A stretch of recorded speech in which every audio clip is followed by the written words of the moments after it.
All right, guys, good morning. Good morning. Hope everyone had a nice weekend. It is a glorious Monday morning because Dallas beat Philly. Happy Monday, everybody. Welcome aboard to the Morning Note. My name is Carlos Garcia, founder and CEO of Guard Capital. It is Monday, December 11th, 2023. Glad to be with you as always. Every market day, 9 a.m. Eastern Standard Time here on our YouTube channel. If this is your first time here, make sure to hit that like button if you like these videos. Subscribe to our channel, turn on notifications. Did our weekly video on Saturday. Make sure to check that out. Prepare for your week. The video went around like 30 minutes. So, again, went over a couple of things. So, hopefully, you guys will enjoy that. Use that as a supplement to today's since, finally we get the market back open. But, obviously, to prepare yourself for this week with all the economic data, make sure to take a look at that last video we just did on Saturday. All right, happy Monday. Dow futures are down 14 points, Nasdaq down about 10, S&P down 2, Russell down 0.03%, pretty much quiet out there. The dollar index is slightly higher, 104.07. The volatility index 1308, up about 6%. You see this gap up here. This is a rollover on the contracts. This week on Friday is OPEX. So the December contracts rolling over into December. So I will go ahead and show you. Go to S&P 500 futures, ES, and let me see if I can get this thing to load. Oh, I guess it's just running a little slow this morning. My apologies. So wonder what happened with TOS. Okay, here we go. So again, as you can see, Z23, that's December expiry. That's at 46.05, pretty much where we closed on Friday. But TOS, the default S&P 500 futures now has rolled over into March. So it's not a gap up. You could see a big pop of around 53 points from Friday's close. Again, that is just a contract rollover. So now you got this push higher. And we saw this in September. So it doesn't really tell us much. But just keep in mind that all-time highs are right there. 48.08. Not too far. We got about what? 2 more weeks to get there. Let's see. We got a big week this week. I talk about it on that video. So let's see what we get. 10-year Treasury yield up 4.264%. Crude oil is pulling back 71.04 slightly. Gasoline futures $2.04. Gold futures down a quarter point, still holding 2,000. Silver futures down about 0.35%, 23.19. Copper futures $3.78, down 1.31%. Euro dollar is flat, slightly green, 107.61. Dollar yen up 123 pips, 146.22. 135.73 for the dollar, Canadian dollar, down 17 pips. Pound dollar, 125.78, up 30. And apparently, weekends are not for crypto as Bitcoin pulled back right as we opened at 6 p.m. Eastern, 42,345 on Bitcoin, 2,252 on Ethereum. Let's go ahead and chart it together. Here is Bitcoin futures. Looks like we were just retesting the breakout that we got. Problem is that we have a gap to fill here right around 40,000, but still above 42,140. Does that hurt my Mara position? Of course it does, because it's Bitcoin. So a volatile one, as we know, but still nothing has changed in terms of the actual trend. We do have a gap to fill here now at 1686, pretty much expecting us to fill that gap. And why am I feeling so confident in this? Because we got a huge week. Like I talked about this past week, we got FOMC, we got PPI, CPI, retail sales. We got a bond auction today at 1 p.m., 10-year bond auction. Keep an eye on the dollar, keep an eye on the 10-year rates. And we also got OPEX on Friday. So a lot going on. We need the dollar to pull back, obviously. If the dollar pulls back with a more dovish Fed on Wednesday, then we could see if we can test 103 and Bitcoin will go higher. So gonna have to be patient. We know the drill. We've traded this name many times, so that gap to fill there is showing. Let's see if we get it. Let's go ahead and take a look at the NASDAQ together. NQ. Again, we got that contract rollover. How far are we from all-time highs, gang? 15,306. We are now at 16,650. So we're now about 350 on the NASDAQ for all-time highs. That's really hard. See, Santa comes. I know everyone's literally looking. A couple of names we talked about this week in terms of watch list from Dog, and I also did the breakdown on the week. Look at the market, and I'll show you guys. Market this morning. Again, if you are interested in joining, make sure to take a look at the description box below. Free site for the market. Stocks on this week. Would prefer to get a retest 195 on Apple. I like 200 calls here for next 750 week. Keep an eye. 123 is the all-time highs. All-time highs by the end of the year. Goldman Sachs break highs of 352.34. We're looking for the 360 calls. Look for volume for either this week or next. And Boeing just got a new COO, Chief Operating Officer. 245 is the level that we're looking for. Hopefully it doesn't gap up overnight. Like I said, target the 250 calls for this week or the 260s for next week. Apple, again, I wanted to retest 194.50. Got a little bit of a pullback. Got a small gap to fill, 195.66. I like this for more upside on Apple, like I broke down earlier. It's a beautiful setup, guys. 198.23 is the all-time highs. That's where we're going. What was the other one? Boeing, excuse me. Boeing, we're at 244.09. If we break 245.10, I'm taking a look at the 250 calls for this week or 260s for next week. It's a beautiful setup. One of the top 10 stocks of 2023 on Boeing. I put the actual link to that video, the top 10 stocks of 2023 revisited, on the comment section of the last video we just did. So if you want to take a look at that, we will do the top 10 stocks of 2024. I know, new year. That'll be coming up in January. I know you guys love that. So again, looking for Boeing, 245.10. We're targeting either 250 to 260, 260 for next week, 250 for this week. If we get above 230, 245.10, dependent on volume. Goldman Sachs, again, you can see this line here is what I broke down. We're looking for 360, retesting that July high to 361 or so if we get volume. And again, we're at 352.98 on the ask. Let's see if that spread tightens and see if we can catch that. But I really like Goldman Sachs. Are we all good? Can you guys hear me? Audio issues, audio choppy, fixed it seems. I just have my AirPods on. I should be okay. So I apologize for that. Let's see what else we got. Okay, we're good. We're good. Sorry about that, guys. I always make sure to put my AirPods on because that's the mic that we use. So NASDAQ, ES we talked about. Let's take a look at RTY. RTY has outperformed. This is the Russell. And again, we had a gap up, obviously. 1899 right now, about 1900, let's call it. Let's go ahead and take away this open interest. And we're looking for now around 1954 is our next target on RTY. Again, I'd rather do RTY than IWM. IWM hasn't been the best for us for options. In terms of what a break we're looking for, I'm going to put an alert at 1923. That's the level that we had before we had that drop back in August. Right around September. That was that September high. So if we can retest that, break above that, then I'll take a look at RTY to the upside. Again, I still expect that RTY is going to rotate in. This market rally will broaden out till the end of the year. Yes, I still say all-time highs on S&P by the end of the year. Good morning, Carlos. Thoughts on the last 3 weeks? How does this tend to be? The last 3 weeks of the year for December, we talked about seasonality. So let me go ahead and get that seasonality for you. After the 15th is when we really start moving higher. So let's go ahead and get that for you. It was a while back. So let me make sure. Where are we? Come on. I know there's so much stuff here. All good stuff, obviously. I got to search because we got so many news and information to share with you guys. Where is it? Bunch of stuff. Yes. Here we go. Here is the seasonality. Santa tends to come later in December. This is from 1950 to 2022. Right on the 15th is where we get a little more room. The 15th this week is on a Friday. That's OPEX, triple witching. So we're expecting on the 15th, right after that, into next week, a little more upside. I do expect all-time highs by the end of the year. This week, who knows? This week, we got a lot of stuff going on, guys. We got, again, let me go and break this down with Forex Factory, make life easy. All right, this week, 10-year bond auction. Today at 1 p.m. Again, you need to keep an eye on the dollar. You need to keep an eye on TNX. You need to keep an eye on TLT. If we have a good bond auction, yields are going to slide. The dollar is going to slide. Stocks are going to go higher. If we don't have a good auction and interest rates are a little too high, then we'll get a little bit of a pullback on small caps and tech.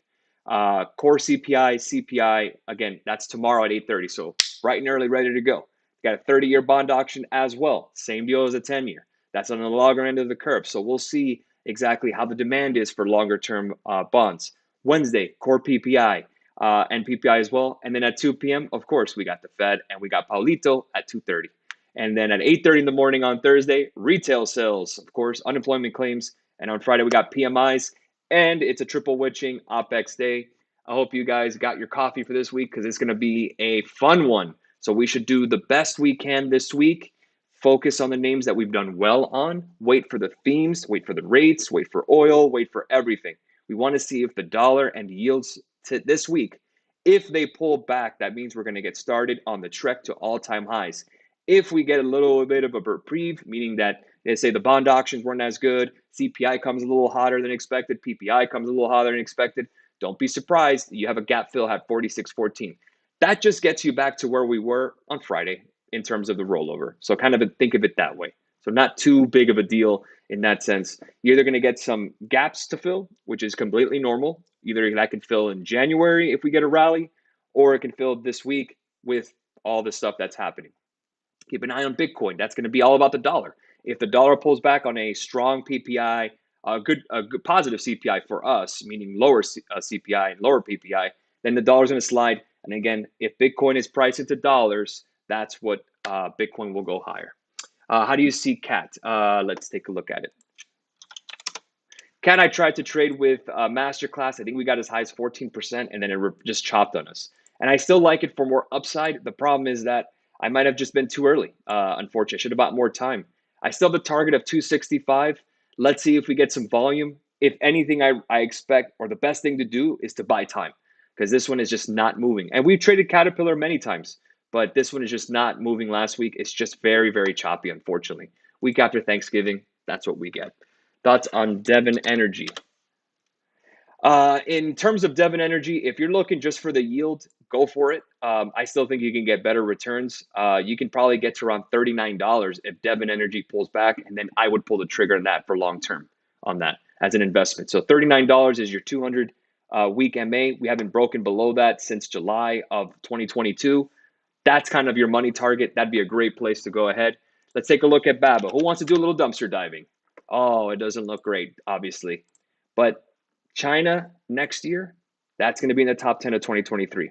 Again, remember when Metaverse was like very hated? No one liked it in 2022, and it was pretty much dead on arrival. Netflix, no one was loving Netflix. No one was loving Palantir. Nobody was loving these names last year, especially tech.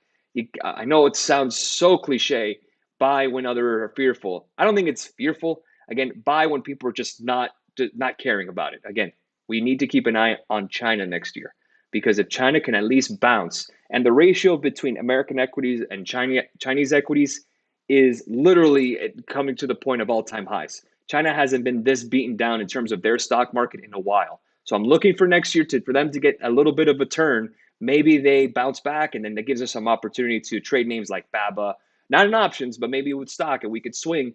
But we need to see if that bottom is coming in on Chinese equities like Alibaba and what were some of the other names, JD.com and such like that. So Neo, for example. But in terms of Alibaba, I mean, we need to see some good news first before we buy anything because this can get to either 58 or 87 in a heartbeat. And right now, you're just in a very, very ugly place. You're below the 200, you're below the 20. Again, let's kind of wait and see if we can get above the 20-day moving average first. If we can sustain above that, and then we could start looking at possibilities for more upside. But right here, nah. Let's wait till the dust settles and see if maybe next year the Chinese market kind of turns around and we can catch some of that. Remember, it's all cycles. Remember last year, oil companies were everything. Oh, energy was the best. Everyone hated gold last year. Gold sorts all-time highs this year. Energy pulled back. Oil pulled back. It's all cycles, team. All cycles. So BABA, let's just wait on it. XOM. XOM, what we're seeing in the oil majors as oil production is ramping higher. And then, of course, oil prices are going down. What you're going to see more of, guys, is consolidation, which is mergers and acquisitions. Oxy is buying another company.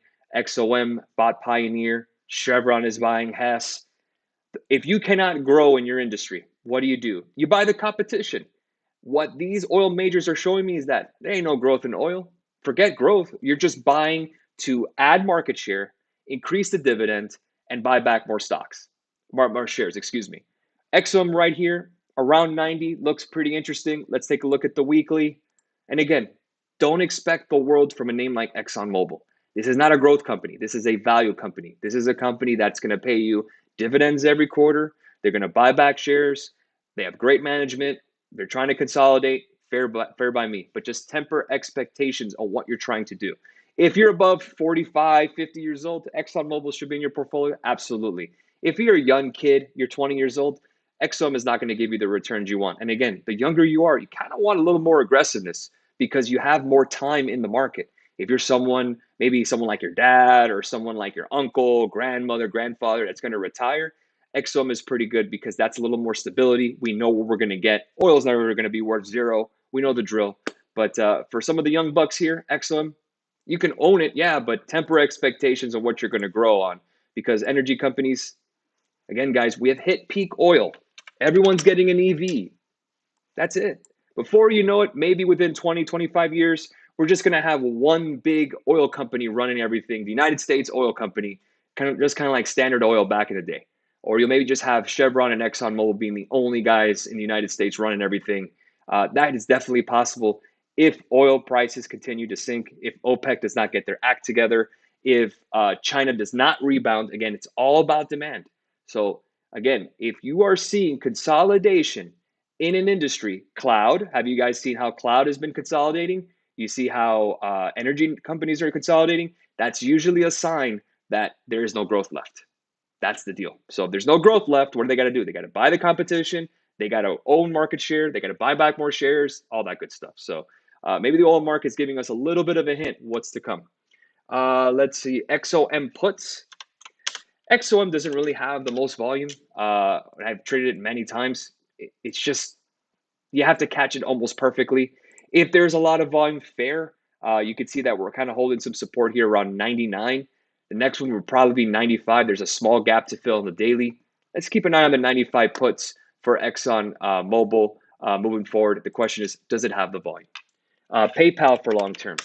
Now, here's a name that no one loves, but at least unlike BABA, it's above the 20. What we need here is this gap to fill here at 60.78. I have an alert at 67. If we can break above 67, I would either swing trade it or look for call options to 72. That's your earnings gap fill from from August, and we'll see what we get from there. But at least the good news is that it's above the 20-day moving average. Still rejecting the 100, so we ain't there yet. But at least PayPal is coming around. And you also have a possible reverse head and shoulders. So PayPal might run. Don't be surprised we get to 67. Place your alert there because if we break that, 72 is coming. And that's what I would look for. And again, if you're looking for long-term PayPal, really the number you're looking for in terms of where you want to take some profits if we get a boost is right around 84. So that's a pretty good return on PayPal. When should we look for CVX calls? You're right at support on the daily on CVX. You do have a gap to fill here at 153. How's this? If we break above 51, we play the calls to that. Again, confirmation, we want volume. Chevron has volume matters because not a lot of volume, guys. It's easy to buy, but hard to sell. You got to buy, find, sell it to. And volume, that's the spread is going to be a bit. Ask is where you sell. If you have a wide spread, it's going to mess up your P&Ls, it's going to mess up your percentage. You're not going to make as much profit because those are not in demand. We want contracts and we want to buy something that we can sell as we look for volume. Buy some H bar with me. I don't know what H bar is. Is that a crypto? H bar? Nope, don't know what that is. I apologize, Gustavo. But that's where we are today. Again, you can see the market's pretty flat. Looking at Bitcoin this week, obviously looking at anything like a dollar proxy, look at commodities, look at the dollar DXY, but yields are going to be so important because pretty much every single economic report this week is going to be interest rate sensitive, meaning interest rates will move up or down based on the data that we will have this week. So it's going to be a fun one. Get your coffee, get your rest in this week. Today might be a little more quiet than the rest of the week because all we have is a 10-year bond auction at 1 p.m. I wouldn't be surprised if we chop around until then. So again, temper expectations, trade your plan, take your time, take a breath. Market ain't going anywhere in the first couple of hours. Let's see what we get. H bar. Okay, I got to take a look at H bar on crypto, Gustavo. Hey, appreciate it, Henry. As always, appreciate everybody. Hit that like button if you like these videos. Thanks again for your time. We'll see you tomorrow. We'll go over the CPI number together. We'll break it down and we'll talk about the bond auction as well. If you guys are interested in kind of the play-by-play analysis throughout the day, and you're somebody that's on Discord, they just upgraded the mobile app. Very cool. Join us. The description box below has all the information on our website, www.gar.capital. Get inside the free plan. Join our free live market blog. We'd love to have you on there. Have a great rest of your morning. We will see you guys tomorrow for the CPI report. And let's make it a great Monday. Cheers.